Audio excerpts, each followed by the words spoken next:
नमस्कार दोस्तों। भारत पाकिस्तान और चाइना के साथ टू फ्रंट वाली लड़ाई के लिए कितना तैयार है? हमारी एयरफोर्स, आर्मी और नेवी की तैयारियां किस लेवल पर पहुंच चुकी हैं और किस किस पैरामीटर पर हम पिछड़ रहे हैं? हमने क्या क्या हासिल कर लिया है और अभी क्या शॉर्टकमिंग्स रह गई हैं? यानी भारत आज के दिन कितना तैयार है, ये सारी डिटेल्स जानेंगे इस वीडियो में। नमस्कार दोस्तों, मेरा नाम है अमित और मैं स्वागत करता हूं आपका अमित अपडेट्स चैनल पर। तो चलिए दोस्तों शुरू करते हैं। मौजूदा समय में भले ही चाइना लद्दाख इलाके में पीछे हट गया हो, लेकिन भारत और चाइना के इस विवाद ने भारत की डिफेंस संबंधी कैपेबिलिटीज में जैसे पंख ही लगा दिए हैं। हथियारों के जो कॉन्ट्रैक्ट कई वर्षों से लटके हुए थे या जिन हथियारों की खरीद करने में पहले कई वर्षों तक चलने वाली एक लंबी प्रोसेस का पालन किया जाता था, उन सबको अब फटाफट मंजूरी मिल रही है। आइए ऐसी ही कुछ डिटेल्स के बारे में जानते हैं।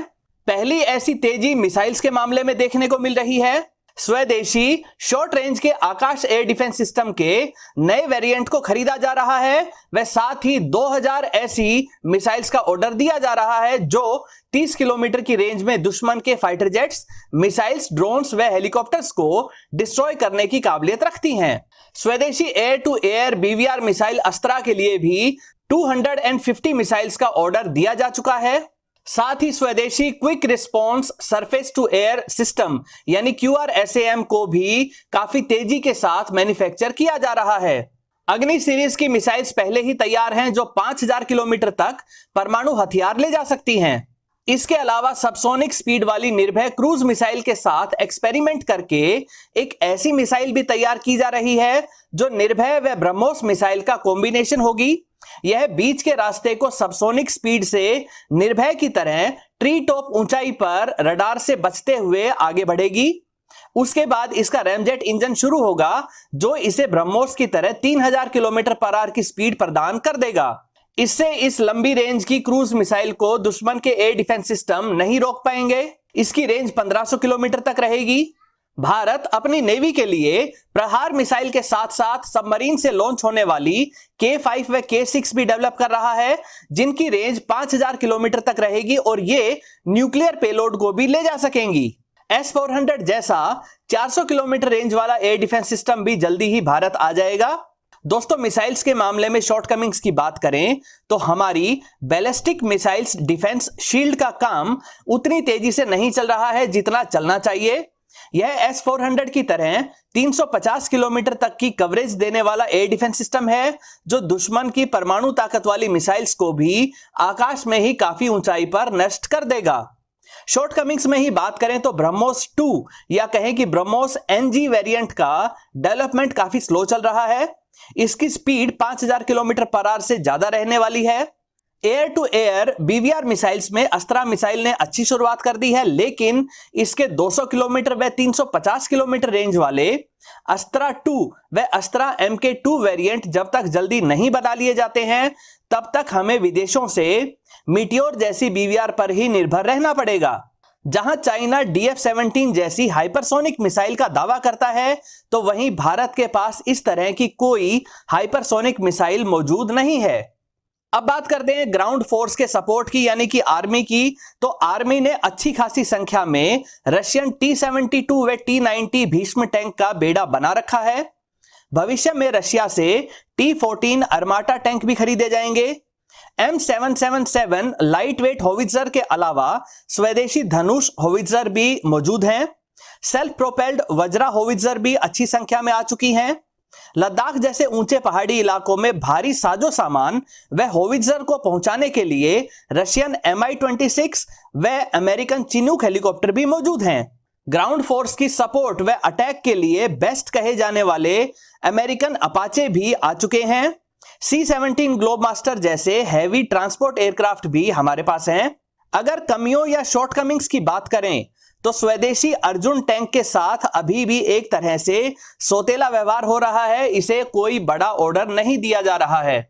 लद्दाख के ऊंचे मैदानों पर लड़ाई लड़नी पड़ रही है तो अब जाकर लाइट वेट टैंक्स को खरीदने की प्रक्रिया शुरू की जा रही है। स्वदेशी अपाचे टाइप अटैक हेलीकॉप्टर यानी कि LCH, जिनकी कीमत अमेरिकन अपाचे हेलीकॉप्टर से आधी है, उनके लिए अभी तक भी ऑर्डर्स नहीं दिए गए हैं। अमेरिकन M777 की तरह ही स्वदेशी लाइट वेट होवित्जर भी ऑर्डर पाने के लिए इंतजार में है। स्वदेशी एंटी टैंक गाइडेड मिसाइल्स को तवज्जो नहीं देकर इजराइल से ही इस तरह की मिसाइल्स को मंगवा रहे हैं। दोस्तों, अब बात करते हैं भारत की एयरफोर्स की। 4.5 जनरेशन के सबसे बेहतरीन फाइटर जेट्स के रूप में 36 राफेल का कॉन्ट्रैक्ट हुआ, जिसका पहला बैच हमें 27 जुलाई को ही मिल रहा है। इससे वेरी लॉन्ग रेंज की BVR वाली समस्या खत्म हो जाएगी, क्योंकि राफेल में मीटियोर मिसाइल भी लगी है। साथ ही बालाकोट जैसे एयर स्ट्राइक के लिए 450 किलोमीटर दूर से ही लॉन्च होने लायक स्कैल्प मिसाइल भी लगी हुई है। 272 सुखोई 30 MKI हैं, जो एयर सुपीरियरिटी रोल के लिए ही जाने जाते हैं। इनके लिए अलग अलग रेंज की 700 BVR मिसाइल्स रशिया से ली जा रही हैं। एयर टू ग्राउंड रोल के लिए मिराज 2000 है और दुश्मन के इलाके में डीप पेनिट्रेशन स्ट्राइक के लिए जैगुआर फाइटर जेट्स भी मौजूद हैं। इसके अलावा MiG-29 भी लेटेस्ट टेक्नोलॉजी से लैस हैं, यानी कि MiG-29 UPG स्टैंडर्ड के अपग्रेड का काम पूरा हो चुका है। लाइट वेट कैटेगरी में तेजस फाइटर जेट्स की पहली स्क्वाड्रन बन चुकी है, जिसका नाम फ्लाइंग डैगर्स है, और दूसरी स्क्वाड्रन पर काम चल रहा है। जल्दी ही ज्यादा पावरफुल तेजस MK2 भी सामने आने वाला है, जिसमें राफेल वाली सभी खूबियां रहेंगी, यानी कि तेजस MK2 को हम एक इंजन वाला राफेल भी कह सकते हैं।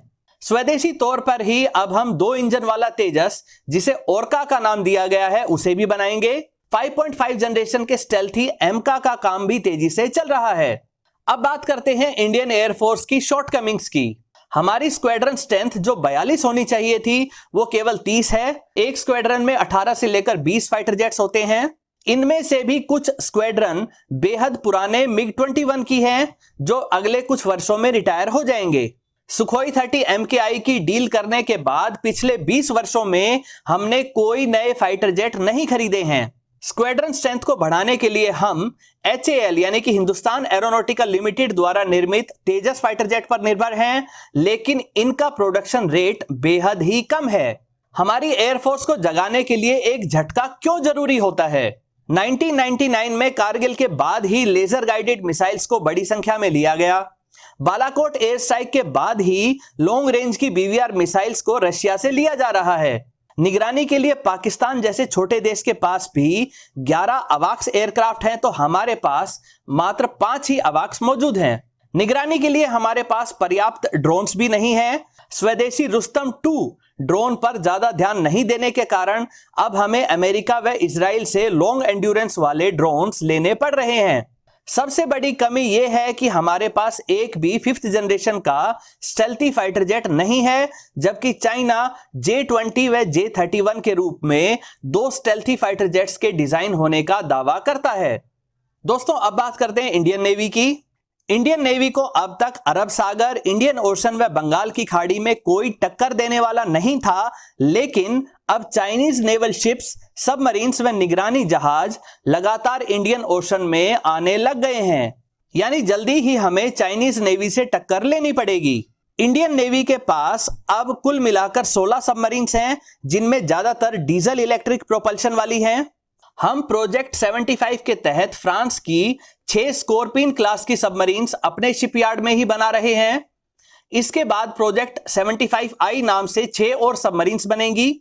न्यूक्लियर क्षमता के तौर पर रशियन अकुला क्लास की एक सबमरीन मौजूद है। साथ ही स्वदेशी तौर पर बनाई गई INS अरिहंत सबमरीन भी मौजूद है, जो K4 जैसी 3000 किलोमीटर रेंज वाली न्यूक्लियर मिसाइल्स को लॉन्च कर सकती है। इंडियन नेवी के पास लगभग 150 शिप्स का बेड़ा है, जिसमें कॉर्वेट्स, फ्रीगेट्स, डिस्ट्रॉयर जहाज शामिल हैं। भारत के पास फिलहाल एक हेलीकॉप्टर कैरियर एम्फीबियस जहाज है। एयरक्राफ्ट कैरियर्स की बात करें तो INS विक्रमादित्य ऑपरेशनल है, जबकि INS विक्रांत 2021 में नेवी को मिल जाएगा। हमारे एयरक्राफ्ट कैरियर्स पर फिलहाल MiG-29K ऑपरेट करते हैं और आगे चलकर इन पर स्वदेशी 2 इंजन वाले तेजस या कहें कि twin engine deck based fighter operate करेंगे। इंडियन नेवी को एंटी शिप मिसाइल सपोर्ट देने के लिए भारत के पास हजारों किलोमीटर लंबी कोस्ट लाइन के अलावा अंडमान निकोबार व लक्षद्वीप के रूप में 2 नेचुरल एयरक्राफ्ट कैरियर भी मौजूद हैं। एंटी सबमरीन मिशन के लिए अमेरिका से MH-60R हेलीकॉप्टर लिए जा रहे हैं, तो वहीं आसमान से दुश्मन के जहाजों व सबमरीन्स की निगरानी के लिए हमारे पास अमेरिका से ही लिए गए P-8I एयरक्राफ्ट मौजूद हैं। दोस्तों अब बात करते हैं इंडियन नेवी की शॉर्टकमिंग्स की। इंडियन नेवी MiG-29K को ऑपरेट करती है, जिनकी पेलोड कैपेसिटी और रेंज ज्यादा नहीं है। मौजूदा समय में सिर्फ एक ही aircraft carrier INS Vikramaditya operational है, जो तीनों जगह यानी कि अरब सागर, इंडियन ओशन व बंगाल की खाड़ी में सुरक्षा प्रदान नहीं कर सकता है। इंडियन नेवी के पास राफेल या F-35 जैसे बेहतरीन फाइटर जेट्स भी नहीं है। हमारे पास 150 जहाज हैं, तो चाइना 400 नेवल शिप्स को बना चुका है। लिटोरल जैसे मॉडर्न स्टेल्थी मिसाइल कैरियर जहाज भी हमारे पास नहीं है। दोस्तों भारत की तैयारियों की बात करें तो एक बहुत अच्छी बात हो रही है कि हमारे सैनिकों को सबसे बेहतरीन गियर्स मिल रहे हैं। लिटोरल सिस्टम वाले खास ड्रोन्स जो दुश्मन को नुकसान भी पहुंचा सकते हैं। अमेरिका से 1,44,000 SIG-716 राइफल्स, रशिया से AK-203 व इजराइल से भी बेस्ट क्लोज कॉम्बैट राइफल्स भारतीय जवानों को मिल रही हैं। नए ज्यादा सुरक्षित एडवांस्ड हेलमेट्स जिनमें टॉर्च, कैमरा व नाइट विजन के साथ साथ कम्युनिकेशन सेटअप भी होगा, उनको भी लिया जा रहा है। Light weight bullet proof jacket भी भारतीय सैनिकों को सुरक्षित रखेंगी, यानी भारतीय जवानों को वो सारे उपकरण व कवच मिल रहे हैं जो अमेरिकन सोल्जर्स के पास होते हैं। दोस्तों ये थी वो डिटेल्स जिसमें हमने अपने देश की सेनाओं की तैयारी की बात की। आपकी राय में क्या भारत पहले से ज्यादा सुरक्षित हुआ है या नहीं? साथ ही यह भी बताएं कि जो शॉर्टकमिंग्स या कमियां अभी भी रह गई हैं, उन्हें कैसे पूरा किया जाए। मुझे कमेंट सेक्शन में आपकी राय का इंतजार रहेगा। दोस्तों उम्मीद करता हूं वीडियो आपको पसंद आई होगी। अगर ये वीडियो आपको अच्छी लगे तो इसे लाइक करें, दोस्तों के साथ शेयर करें और चैनल को सब्सक्राइब करना ना भूलें। नमस्कार।